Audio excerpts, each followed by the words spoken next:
छत्तीसगढ़ में विधानसभा चुनाव संपन्न हो गए हैं और सभी अटकलों पर से पर्दा हट गया है कि सरकार बनेगी किसकी। हालांकि कांग्रेस की जो विचार थी या कांग्रेस के जो दावे थे उस पर पानी फिर गया। बीजेपी जिस पर कोई उम्मीद नहीं कर रही थी उसने पार्टी बना ली, अपनी सरकार बना ली। उसके बाद अटकलें लगाई जाने लगी कि अब कमान किसके हाथ सौंपी जाएगी।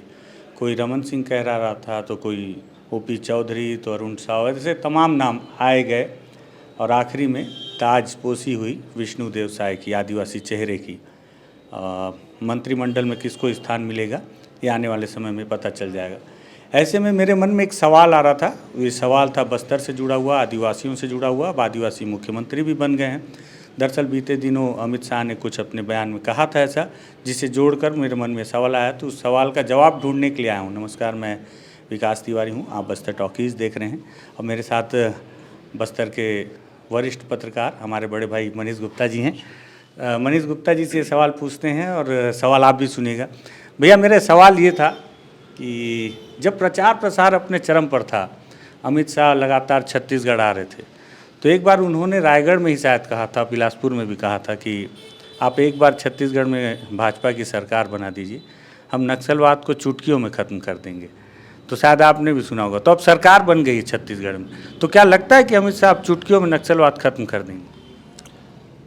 बड़ा कठिन सवाल है, और अगर हम इसको चुनाव के परिप्रेक्ष्य में देखें तो चुनाव के दौरान बहुत सारे बातें, बहुत सारे कमिटमेंट चुनावी भाषणों में किया जाता है, पर उसको टाइम फ्रेम में सेट करना इतना आसान नहीं रहता है।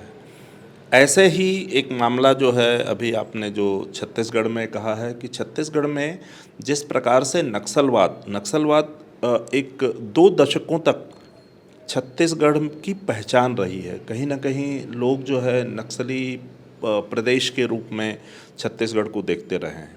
भैया 2 दशक बोले कि 4 बोले?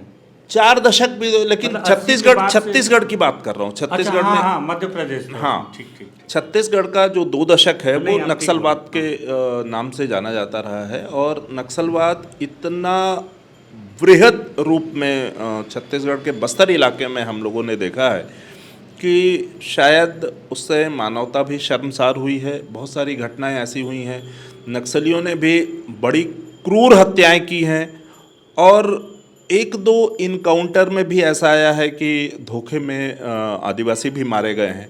तो बस्तर चूँकि आदिवासी इलाका है, चाहे नक्सली मारे या इनकाउंटर हो, कहीं ना कहीं आदिवासी निशाने पर रहता है।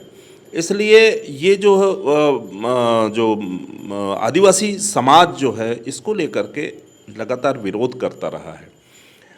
अभी आपने जैसे कहा कि चुनाव के दौरान अमित शाह जी ने कहा है, निश्चित रूप से जब से केंद्र में भारतीय जनता पार्टी की सरकार आई है और छत्तीसगढ़ में 2003 में भारतीय जनता पार्टी की सरकार बनी, उसके बाद से छत्तीसगढ़ की सरकार और केंद्र सरकार दोनों नक्सलवाद के खात्मे के लिए लगातार प्रयासरत हैं। और संभवतः ये पहला ऐसा अवसर रहा है जबकि किसी सरकार ने नक्सलवाद को लेकर के एक क्लियर कट स्ट्रैटेजी बनाई कि हम नक्सलवाद को कैसे ख़त्म करें। ये ज़रूर है कि नक्सलवाद बहुत अंदर तक फैल चुका है और इसको इतनी आसानी से ख़त्म नहीं किया जा सकता। आमतौर पर सरकारें योजनाएं बना देती हैं, सरकारों का अपना कोई कमिटमेंट होता है, लेकिन उसको एग्जीक्यूट करती है फोर्स। वहाँ का जो लोकल एनवायरनमेंट, वहाँ की लोकल पब्लिक, वो उनका कैसे सपोर्ट मिल रहा है, उसके बाद ही आप उसके समापन की बात कर सकते हैं।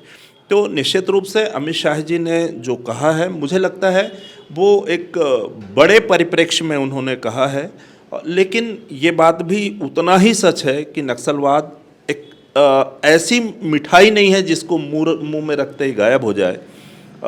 उसके लिए समय लगेगा। चुटकियों में इस समस्या का समाधान नहीं हो सकता। ये तो गृह मंत्री का बयान था। मेरे मन में सवाल इसलिए बार बार उभर कर आ रहा था क्योंकि छत्तीसगढ़ में जिस तरह से, जब से मैं देख रहा हूँ कि 2018 में कांग्रेस की सरकार बनी, तब से कास्ट की पॉलिटिक्स बहुत ज़्यादा बढ़ गई थी। ओबीसी पे ज़्यादा बातचीत होने लगी थी, छत्तीसगढ़वाद पे, छत्तीसगढ़ियावाद पे बातचीत होने लगी थी। इसके पहले इतनी तरह से नहीं होती थी। और मुझे लगता है कि यही वजह है कि अब कास्ट और आजू बाजू के क्षेत्र को साधने के लिए 3 बार रमन सिंह के चेहरे को हटाने के बाद आदिवासी चेहरा बीजेपी ने सामने किया, विष्णुदेव साय का। अब मेरे मन में जो मेन सवाल था वो ये था कि मुख्यमंत्री आदिवासी हैं विष्णुदेव साय, अगर चुटकियों में नक्सलवाद खत्म करने की बात अगर केंद्र सरकार कह रही है, और जिस तरह से मैं देखता हूँ कि यहाँ पे जिस तरह से डेवलपमेंट के नाम पे खदानों पे काम करना है और इस पे बातचीत है कि इन खदानों पे काम होना चाहिए और इसका क्षेत्र के विकास से गहरा संबंध है, तो सारे इलाके भी बस्तर से जुड़े हुए हैं। थोड़े बहुत इलाके उधर हसदेव पे भी हैं, वहाँ भी आदिवासी हैं, वो भी मसला है। अगर इन सब मसलों को निपटाया जाएगा तो इसमें कहीं ना कहीं घून की तरह आदिवासी भी फंसेंगे, और अगर आदिवासी फंसते हैं बीच में घून की तरह तो मुख्यमंत्री के लिए एक धर्म संकट हो जाएगा मेरे नज़र में। इस पे आपका क्या विचार है कि तब फिर विष्णुदेव किधर जाएंगे? क्योंकि एक तरफ वो आदिवासी हैं, घून की तरह आदिवासी ही बीच में फंस रहे हैं नक्सलवाद और सरकार की लड़ाई के बीच में। दूसरी तरफ उनकी पार्टी है जिन्होंने उन्हें इतना बड़ा मौका दिया है। तो कितनी बड़ी चुनौती होगी मुख्यमंत्री के तौर पर एक आदिवासी लीडर के लिए?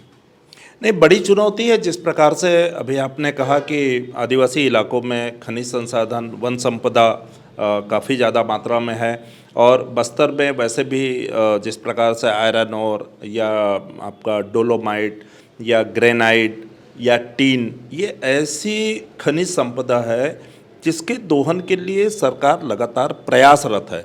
और यही कारण है कि सरकार जो है लगातार उस दिशा में काम भी कर रही है। और एक ये भी संयोग है कि मैक्सिमम खनिज जो है वो नक्सल प्रभावित इलाकों में है। तो जब जब नक्सल प्रभावित इलाकों में या नक्सल उन्मूलन की दिशा में प्रयास होंगे, तब तब इन चीज़ों को लेकर के सवाल खड़े होंगे, सरकारों पर भी सवाल खड़े होंगे। उद्योग की जहाँ तक बात है, उद्योग में 3-4 चीज़ें मुख्य रूप से मानी जाती हैं। जैसे आप अगर उद्योग वो कर रहे हो तो आपके लिए जो खनिज, छत्तीसगढ़ सरकार की खनिज की पॉलिसी क्या है। दूसरा, अगर आप किसी खनिज की लीज लेने जा रहे हो तो उसके लिए वन संरक्षण अधिनियम 1980 आड़े आता है। तीसरा जो प्रमुख विषय और जो सबसे ज़्यादा गंभीर है वो है कि उद्योगों के लिए जो आपका जो भू अधिग्रहण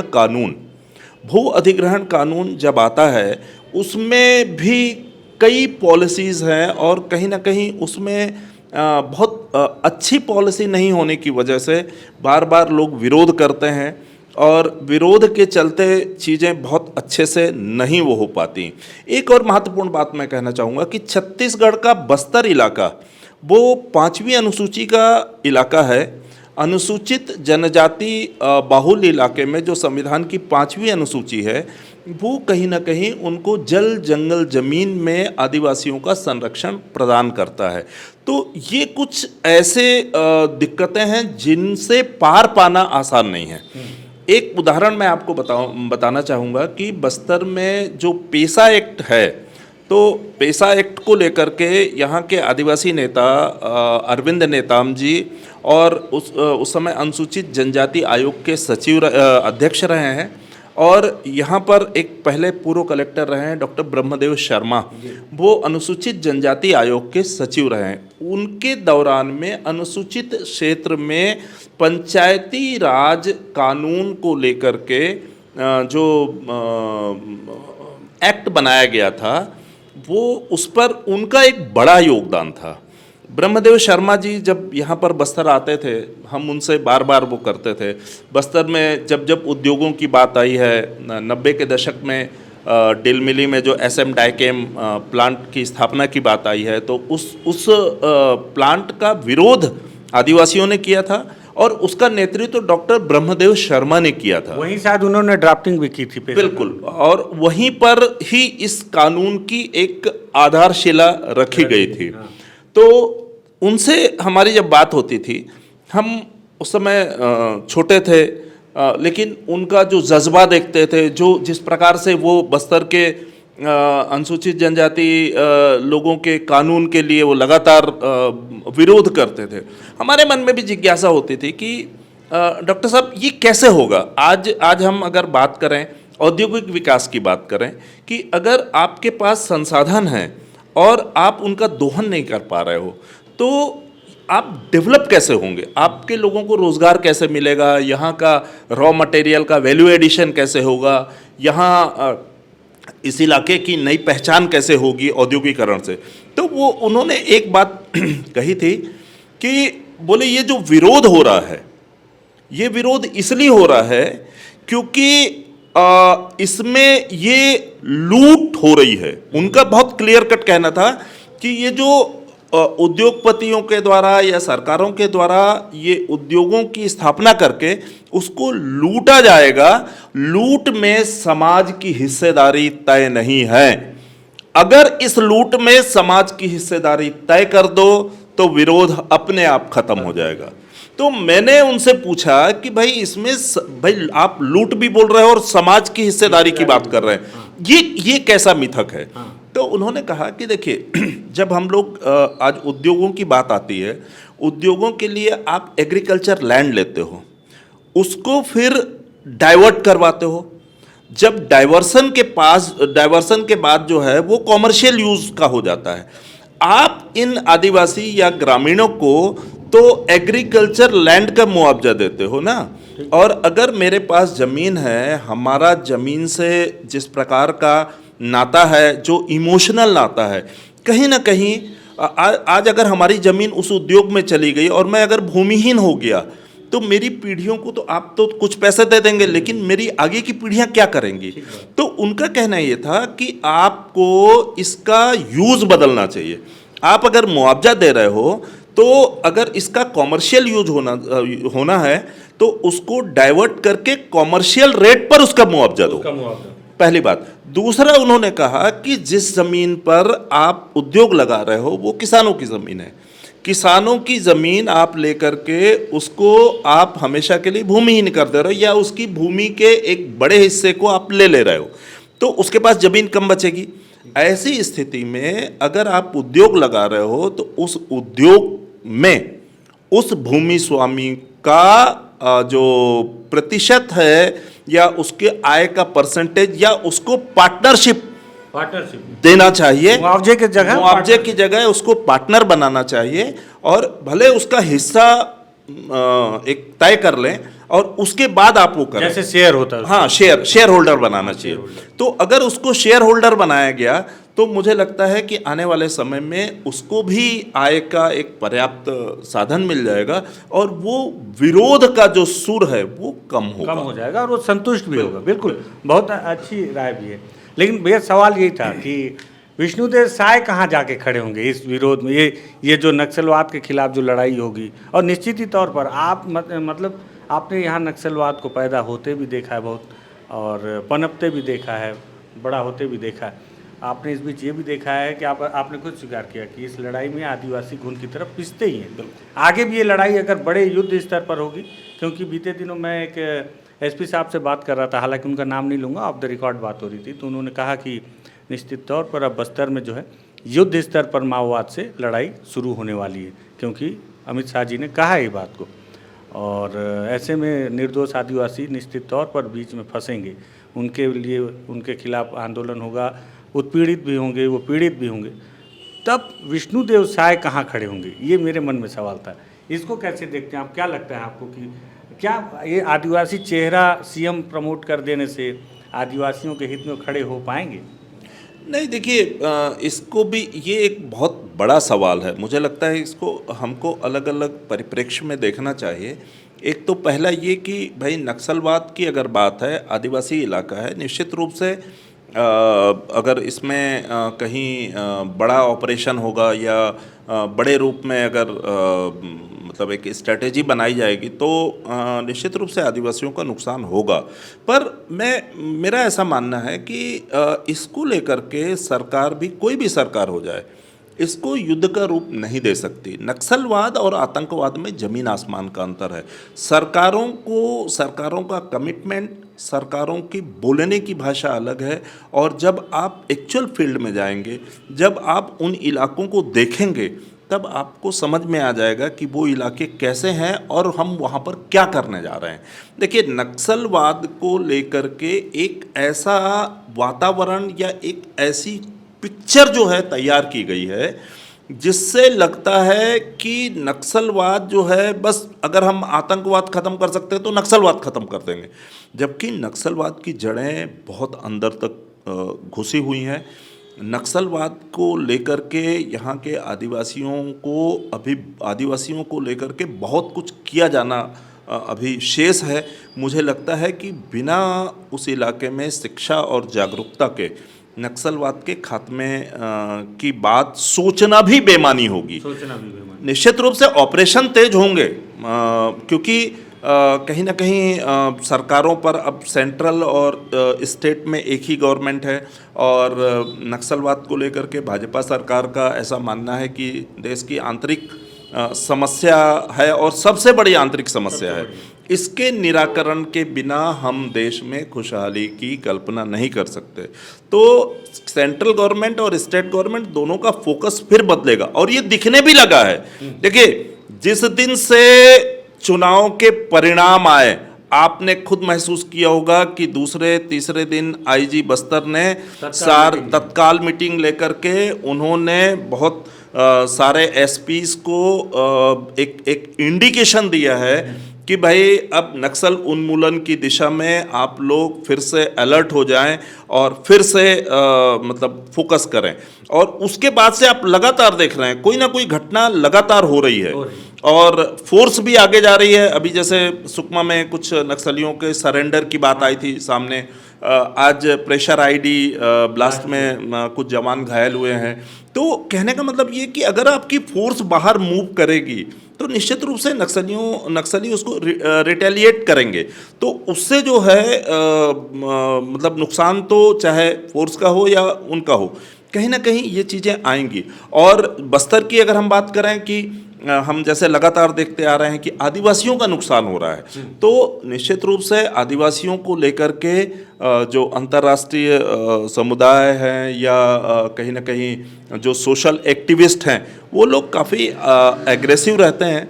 और ये जब भी अगर इस प्रकार की बड़ी घटनाएं होंगी, मुझे तो इस पर ये कहना है कि कहीं ना कहीं सरकार को भी इन चीज़ों को देखना चाहिए कि बहुत सोच समझ करके ऑपरेशंस प्लान करने चाहिए, ताकि लोगों का नुकसान कम से कम हो, निर्दोष न मारे जाएं।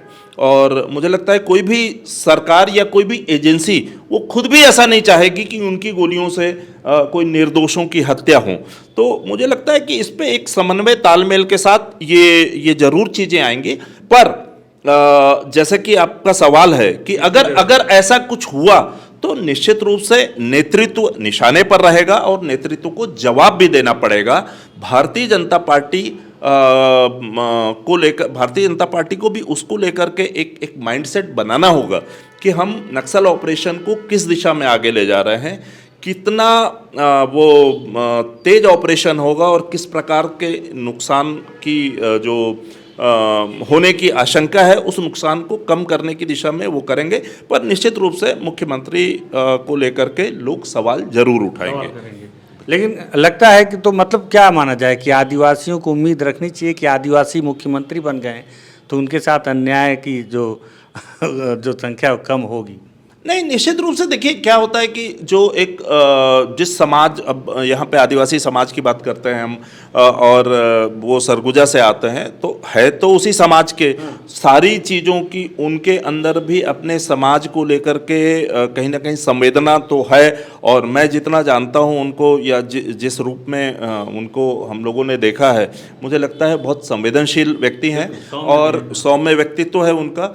वो इस प्रकार की चीज़ों से मुझे नहीं लगता कि कोई भी शासक ऐसा करेगा जिससे उसको आने वाले समय में उसको और उसके दल को नुकसान उठाना पड़े।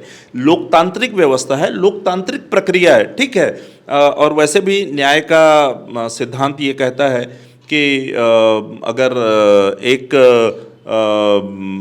गुनहगार है तो उसकी जगह 10 निर्दोष नहीं फंसने चाहिए। तो मुझे लगता है ये सरकारों के लिए भी ये चीज़ें लागू होती हैं और कोई भी सरकार जो है इस प्रकार के उस पर नहीं फंसेगी। मुझे लगता है संवेदनशीलता के साथ सरकार भी ध्यान देगी और पुलिस भी उसी संवेदनशीलता के साथ आगे आएगी और दोनों के बीच में एक समन्वय तालमेल के हिसाब से समस्या के समाधान की दिशा में आगे बढ़ेंगे। समय जरूर लग सकता है पर मुझे लगता है कि चीज़ें ठीक ठाक होंगी। जानबूझ करके न किया जाना चाहिए और न उसका कोई भी दल समर्थन करेगा। मन में एक शंका थी और शंका का समाधान मुझे लगता है आने वाला वक्त ही बेहतर जवाब के तौर पर दे पाएगा। बहुत धन्यवाद मनीष भी, आपने समय दिया हमको और आने वाला वक्त वाकई में बताएगा कि जब चुटकियाँ बजेंगी और बस्तर से नक्सलवाद को खात्म करने की एक जंग शुरू होगी तो इस जंग में पिसने वाले आदिवासियों के लिए क्या आदिवासी मुख्यमंत्री सीना तान कर खड़े होंगे या सरकार के साथ चलते बनेंगे, देखना होगा। अगर बातचीत पसंद आई हो तो वीडियो को शेयर कीजिएगा, बस्तर टॉकीज़ को शेयर कर सब्सक्राइब कीजिएगा। धन्यवाद।